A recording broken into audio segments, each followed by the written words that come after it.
আজকে খুব তাড়াতাড়ির মধ্যে বানালাম চিকেনের ঝোল। প্রথমে চিকেনটাকে ভালো করে ধুয়ে নিয়েছি, তারপর কড়া বসিয়ে দিয়ে দিলাম সর্ষের তেল। তেলটা গরম হলে পেঁয়াজটা আগে থেকে কুচি করে নিয়েছিলাম, সেই পেঁয়াজ কুচিটা দিয়ে দিলাম। আজকে বাড়ির সবাই বলল চিকেনটা একটু ভালো করে রান্না করতে।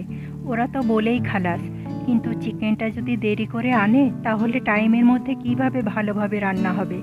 তাও কম সময়ের মধ্যে ভালোভাবে করার চেষ্টা করলাম। এদিকে কথা বলতে বলতে পেঁয়াজটাও লাল লাল করে ভাজা হয়ে গেছে। তারপর দিয়ে দিলাম টমেটো কুচি। টমেটো কুচির কাঁচা গন্ধটা চলে যাওয়া পর্যন্ত ভেজে নিলাম। আজকে রান্না করতে অনেক দেরি হয়ে গেছিল, চিকেনটা ম্যারিনেট করে রাখার মতো সময় ছিল না, তাই এভাবেই বানিয়ে নিলাম। পেঁয়াজ আর টমেটোটা ভালোভাবে ভেজে নিয়ে দিয়ে দিলাম ধুয়ে রাখা চিকেনটা।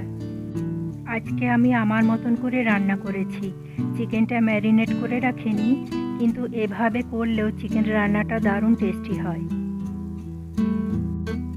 এভাবেই চিকেনটাকে অনেকক্ষণ ধরে কষিয়ে নিলাম। রান্না একটু দেরি হয়ে গেলে তখন সব কিছু যেন গোলমাল পাকিয়ে যায়, চারিদিক থেকে হড়বড়ানি শুরু হয়ে যায়। আমার তো তাই হয়। তারপর চিকেনের মধ্যে দিয়ে দিলাম নুন আর দিলাম হলুদ গুঁড়ো। নুন হলুদ দেওয়ার পর অনেকক্ষণ ধরে চিকেনটাকে কষিয়ে নিলাম।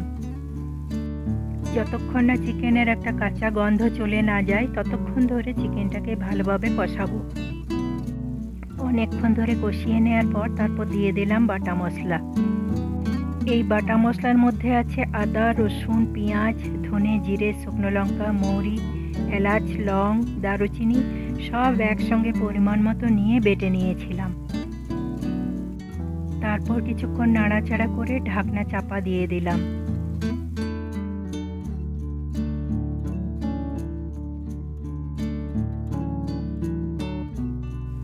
তারপর ঢাকনা খুলে এভাবেই চিকেনটাকে ভালোভাবে কষিয়ে নেব। চিকেনটাকে একেবারে ভাজা ভাজা করে কষাতে হবে, যাতে কড়াইয়ের গায়ে লেগে লেগে আসে। তারপর চিকেনের কালারটা যাতে একটু ভালো আসে সেই জন্য দিয়ে দিলাম কাশ্মীরি লঙ্কা গুঁড়ি।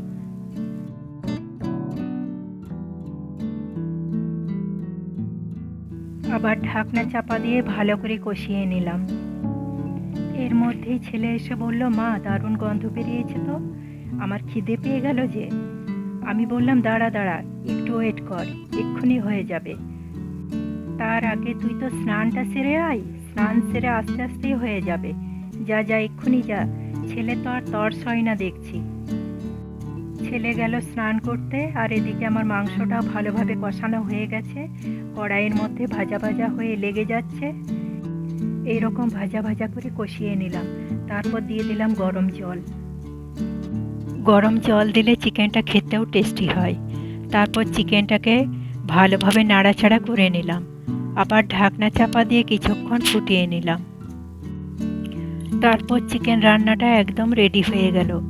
এবার ছেলের জন্য সাজিয়ে খেতে দেবো। আমার চিকেনের রেসিপিটি যদি ভালো লাগে একটা লাইক দিয়ে পাশে থেকো। আবার দেখা হচ্ছে নতুন আরেকটা রেসিপি নিয়ে। ধন্যবাদ।